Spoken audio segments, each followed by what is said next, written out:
What is up, everybody? Happy Thursday, and welcome back to the Everything Crypto Show, where we keep you up to speed on the most important news moving the crypto markets. Now, we are back today with a very important daily market update. The crypto market is pumping at the same time that the Bitcoin hash rate has hit a new all time high. Ether supply has hit a new all time low since the merge has gone live. We got Coinbase striking back at the SEC, telling them why staking services are not securities. And last but not least, we have a Republican congressman calling out Gary Gensler in an FTX records request, bringing into question the relationship that he had with Sam Bankman-Fried and Caroline Ellison. So lots of information to get through in this video, and without further ado, it is time to sit back, relax, grab that morning cup of joe, and enjoy the show. Now, make sure to hit that sub, like, and notification bell if you have not already, and join the Everything Crypto Squad. And with that, we're going to hop right in here with the question of the day. And today I want to know, do you think Bitcoin is going to 20K or 30K first? Let me know in the YouTube comments down below. And Bitcoin pretty much is halfway in between these price levels at the moment, sitting at 24.9K. Now, we have called out 25,000 here on the channel as a key breakout area. We did see last week the 50-week and the 200-week moving average cross over each other, with the 50-week sitting at 24.8K and the 200-week sitting at 24.9K. Now, if Bitcoin can get above both these moving averages and cross above 25,000, also close a weekly candle above this level, I do think that 30K is back on the table. You guys can see here that back in 2020, 30K acted as a very big area of support. Actually, this was early 2021, so January, before Bitcoin made its run all the way up to 64K. Then it pulled back here over 50%, back down to 30K before springboarding once again to new all-time highs over $69,000. So clearly 30K is a very key area for Bitcoin, and if we can make it above the 50 and 200 week moving average, I do think that this is the next price target Bitcoin is going to make a run for. And to the downside, if Bitcoin does get rejected at 25K, I think that 20K is back on the table. And this is the 2018 all-time high, so a very strong level of support and very important for market sentiment as well. We do also have the bull market support band ranging in between 19.2K and 20.7K, so a lot of different technical indicators suggesting that 20,000 would be the next area of support if Bitcoin does make its move downwards, and 30K is going to be its next upside target if we do get above this $25,000 area. Now, at the same time that we have Bitcoin going ahead and testing its 50 and 200 week, we have Ether testing its 50 week here, which currently sits at 1743, and Ether at the moment is sitting just at 1718. Now, if we can get above 1718, I do think that $2,000 is back on the table. This was the local top here for Ethereum pre-merge, and we did in fact get rejected at the bull market support band once here at 2K, then again here at 1750, and once again here at about 1670. Now, in the new year, we saw Ether finally break back above the bull market support band here, get back above the 200 week moving average. So if Ether can break above this 1750 level, let's call it, I do think 2000 is back on the table. And then to the downside, similarly to Bitcoin, I think Ether would come in for a retest of that 2018 all-time high at 1400. At the moment, we have the bull market support band range bound between 1377 and 1474, with the 200 week MA sitting at 1408. So once again, lots of technical indicators suggesting that if Bitcoin and Ether were to pull back, they would find support at their 2018 all-time high. And to the upside, Bitcoin 30K, Ether 2K.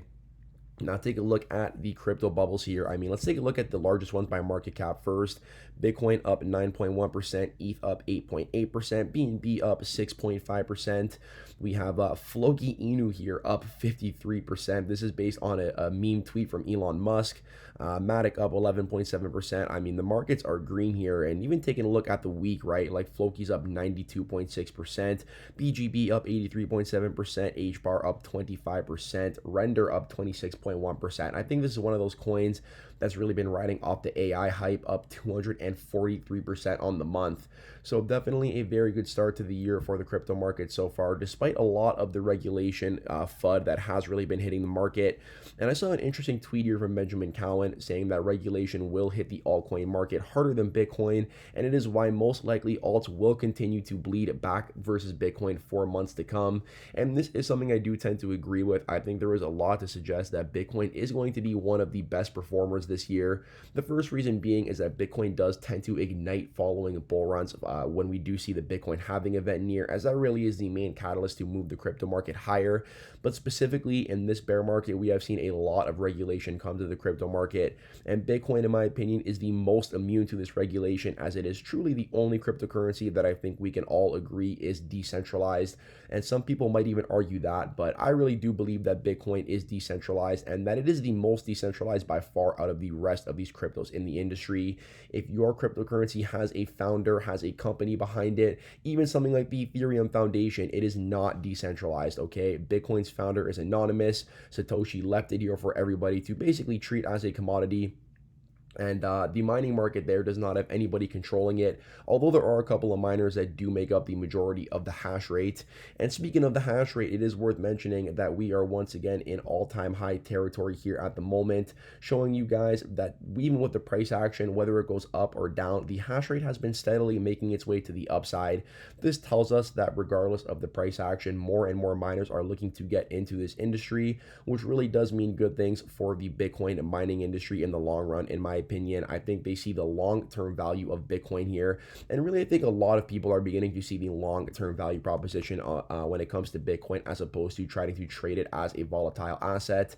And that can also be reflected here in the HODL wave. So we can see here that even as Bitcoin continues its move to the upside, we are not seeing people sell their Bitcoin. These are the HODL waves, which pretty much shows you how much Bitcoin has been dormant for more than a year in this all-time high territory of 66.35%. Now taking a look at the 5+ year HODL wave, that has curled up here from 23% on March 5th of last year, now up to 28.49% as of today. And the 10-year HODL wave, so Bitcoin that has been dormant for more than 10 years, has come up here from, let's say, on June 4th of 2021, it was sitting at around 11.9%.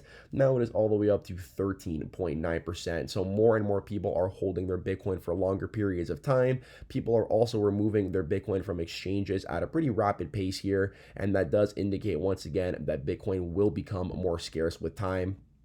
And speaking of scarcity, Ethereum here is also demonstrating how powerful the new proof of stake mechanic really has been for its tokenomics, as we have now seen ETH be burned. About 24.5k ETH has been burned in the past 153 days, to be more specific.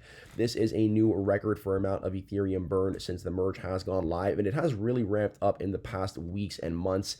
So we can see here on a 1-day time frame, about 2,500 Ethereum has been burned, and on a 7-day time frame, 10.2k Ether has been burned, and on a 30-day time frame, 23.7k Ethereum has been burned.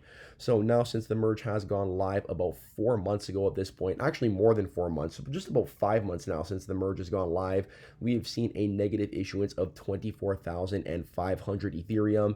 The current supply is sitting at 120.496 million. Now, to put things into perspective, had Ether stayed under proof of work, its supply would instead be sitting at 122.3 million. So yes, this transition to proof of stake has had a massive impact on the tokenomics, and this is in the middle of a bear market. I mean, think about what this might look like back in a bull run with more sustained buying pressure, more sustained on-chain activity, which will lead the Gwei meter to go up, which will lead to more Ether being burned than being issued once again. I do really think this is a snowball effect that we will see play out in the next bull market, and that is why Ethereum does remain the largest position in my portfolio, with Bitcoin coming down here in second place. And yeah, I mean, they're just the two blue chips. They are, I mean, Bitcoin's the king of crypto and Ether is the king of DeFi. You just really can't go wrong with these two when it does come to crypto, in my opinion. And now we're going to hop into some exchange news here. And the main thing I do want to talk about in this video is the fact that the SEC did go ahead and shut down Kraken's crypto staking service last week. And we covered this in last week's video, but what I think is more important here is the actual ramifications of what this will have on the rest of the crypto market, as they did not stop there. They also proceeded to go ahead and order Paxos to stop minting a Binance USD stablecoins, also calling this a security. So we've seen Coinbase really strike back at the SEC here, which is a nice change of pace after Coinbase was kind of like working with regulators beforehand.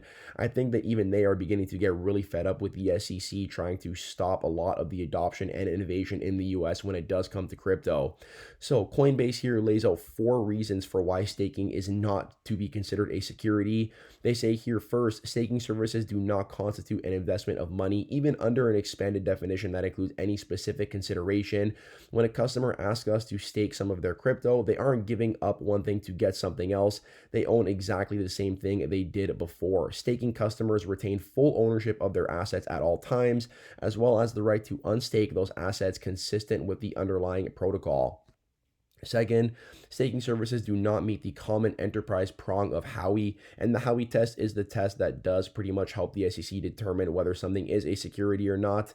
And they say that it does not meet the common enterprise prong of Howey because assets are staked on decentralized networks. Stakers are only connected by blockchain technology, and they validate transactions through a community of users, not a common enterprise. Third, staking services fail to meet Howey's reasonable expectation of profits element. To determine this, courts look at whether a customer is attracted to an asset based on the prospects of a return on investment or a desire to use or consume the item purchased.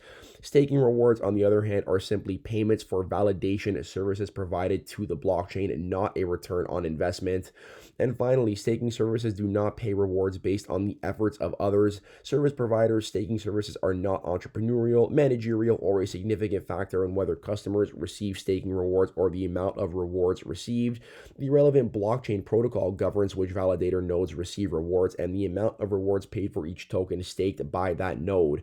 So they're pretty much trying to show you here why the Howey test is not an accurate test to go ahead and define crypto as a security. I mean, the Howey test was made at some point in the 1900s, and crypto is a fairly new technology. I don't think that this old, outdated document should allow the SEC to decide what is and is not deemed a security. And what's really ironic here is the big one on the Howey test is that something that does define you as a security under this Howey test is the expectation of profits. So explain to me how the SEC is now trying to call Binance USD stablecoin a security. How can you expect any profits from a stablecoin that always stays on peg with the US dollar? So I mean, make it make sense. The SEC clearly has no clear regulation when it does come to crypto. And as a result, on February 13th, the firm Paxos had announced that they are going to stop creating the BUSD stablecoin. Starting from February 21st, they will stop minting new BUSD tokens in accordance with directions and coordination with the New York Department of Financial Services.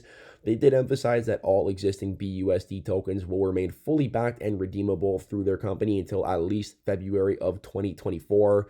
Now, Binance CEO Changpeng Zhao also took to Twitter on Monday to report that the exchange was informed by Paxos they have been directed to seize new BUSD. The CEO stressed that the stablecoin is issued and managed by Paxos, implying there are no issues between Binance and regulators.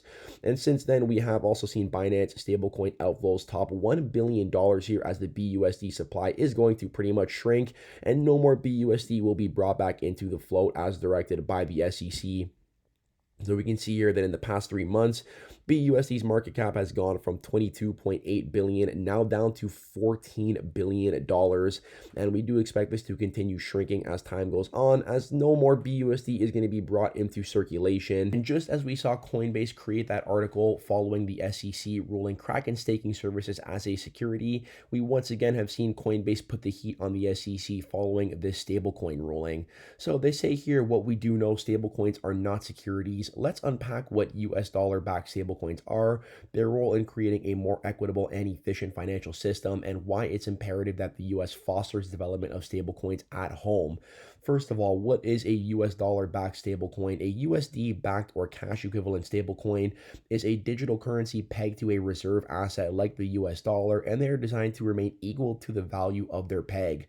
One way to peg digital currency to USD, take $1 in cash or cash equivalents for every stablecoin created and hold it in cash, treasury bills, or other cash equivalent funds that back up the full value in circulation.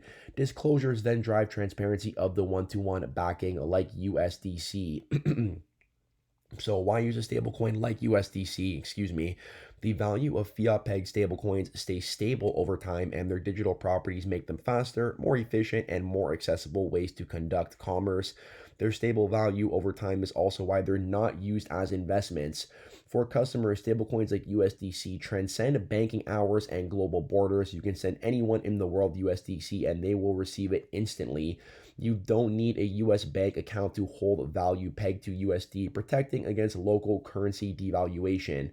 For businesses, stablecoins like USDC make settling payments instant and cost effective. They allow you to receive payments in just seconds without the long processing time and high fees that can be associated with intermediaries like banks and credit card companies. Stablecoins help bridge the gap from traditional finance to a more efficient and equitable financial system. As more global cash digitizes, the US will benefit enormously if USD continues to be the most trusted and used global reserve currency for fiat-backed stablecoins. We can only do this if we foster development of stablecoins within our borders. Imposing securities law onto stablecoins through enforcement instead of guidance or dialogue with the industry will simply push innovation offshore and weaken our global role. Remember, stablecoins are already regulated. Paxos is regulated as an NY Trust company by NYDFS. USDC is regulated as a store of value instrument, just the same as a simple money order is under US state money transmitter laws.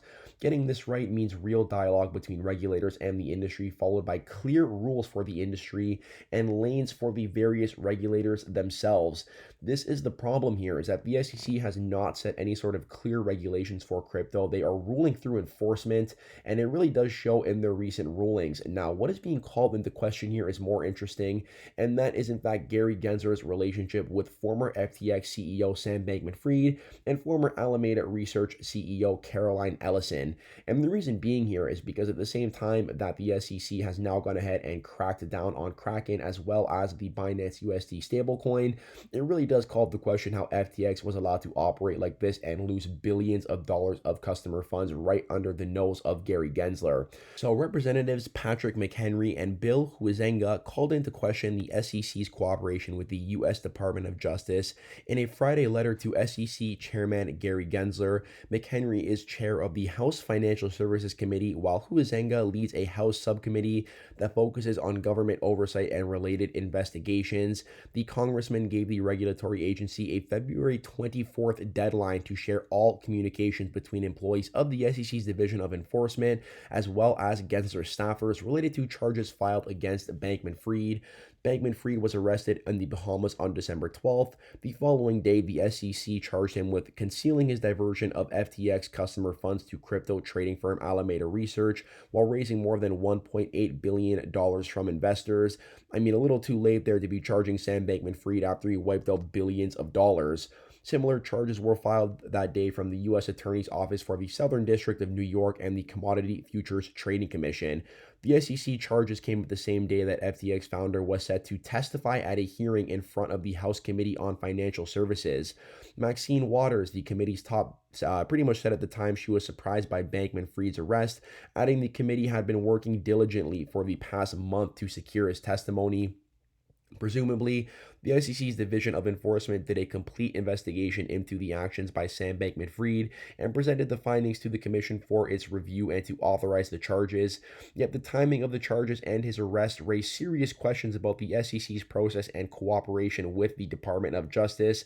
The American people deserve transparency from you and your agency, as stated in the letter.